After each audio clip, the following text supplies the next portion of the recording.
बहुत समय पहले एक सम्राट था जिसका नाम था अशोक। वह मौर्य साम्राज्य के तीसरे सम्राट थे और उनका साम्राज्य पूरे भारत में फैला हुआ था। उनकी शक्ति का कोई मुकाबला नहीं था, लेकिन एक राज्य था जो उनके साम्राज्य से बाहर था। वह था कलिंग। यह राज्य अपने आप में मजबूत था और मौर्य साम्राज्य के खिलाफ किसी भी तरह की आजादी की चुनौती देने को तैयार था। लेकिन सम्राट अशोक की आंखों में कलिंग का राज्य हमेशा चुभता रहा। उनका सपना था कि मौर्य साम्राज्य का विस्तार पूरी दुनिया में हो और कलिंग को हर हाल में अपने साम्राज्य में समाहित करना चाहिए। लेकिन यह जो युद्ध हुआ वह केवल एक संघर्ष नहीं था। यह युद्ध एक खौफनाक तबाही, दिल दहला देने वाले दृश्य और एक ऐसे सम्राट के आत्मबोध की कहानी है जिसने अपनी पूरी जिंदगी बदल डाली। कलिंग के खिलाफ युद्ध की योजना बनाई गई और सम्राट अशोक ने अपनी पूरी ताकत लगा दी। मौर्य साम्राज्य की विशाल सेना ने युद्ध की तैयारी शुरू कर दी। युद्ध की सुबह का समय था। सेना के हर सैनिक की आंखों में एक अजीब सी चमक थी, जैसे वे किसी भयानक तूफान के इंतजार में हों। कलिंग की सीमाओं के पास सैनिकों की छावनियों में एक सन्नाटा था, जैसे हवा भी डर के मारे चुप हो।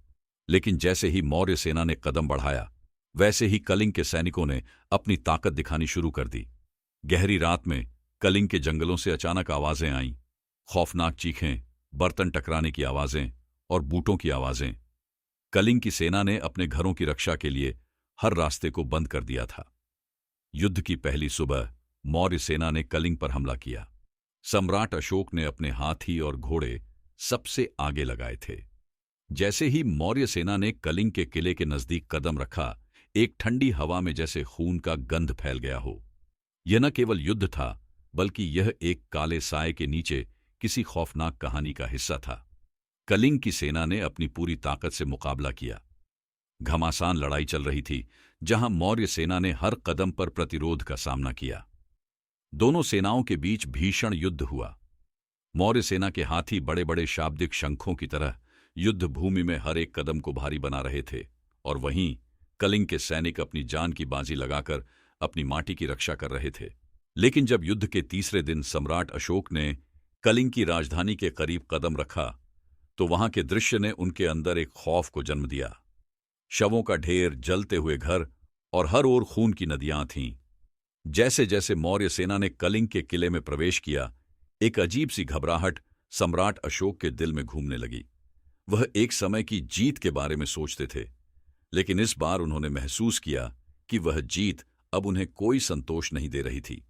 किले में घुसी मौर्य सेना के सैनिकों ने अपने विरोधियों का सफाया करना शुरू कर दिया था, लेकिन सम्राट अशोक के दिल में गहरी चिंता का तूफान। युद्ध के 5वें दिन सम्राट अशोक ने अपने सैनिकों को आदेश दिया कि वे हर नागरिक को माफ करें और युद्ध के बाद कलिंग को शांतिपूर्ण तरीके से कब्जे में लाया जाए। ने महसूस किया कि वह अपनी जीत पर खुश नहीं थे, बल्कि जो कुछ हुआ था उसने उन्हें मानसिक रूप से तोड़ दिया था। उन्होंने सोचा, क्या मुझे यह सब करने की जरूरत थी? क्या इस जीत से कुछ अच्छा हुआ? यह दृश्य सम्राट अशोक के दिल और आत्मा में चुभ गया। अब वह एक नए रास्ते पर चलने का संकल्प लेते हैं। सम्राट अशोक ने धर्म को अपनाया और बौद्ध धर्म के सिद्धांतों को जीवन में उतारने का निर्णय लिया। उनके जीवन का यह मोड़ शांति और अहिंसा की ओर था, न कि युद्ध और रक्तपात की ओर। सम्राट अशोक ने अपनी नीति बदल दी और अब वह अपनी शक्ति का उपयोग शांति और मानवता के विस्तार के लिए करने लगे। उन्होंने धम्म नीति अपनाई, जिसमें उन्होंने लोगों को अहिंसा, सत्य और शांति की ओर बढ़ने के लिए प्रेरित किया।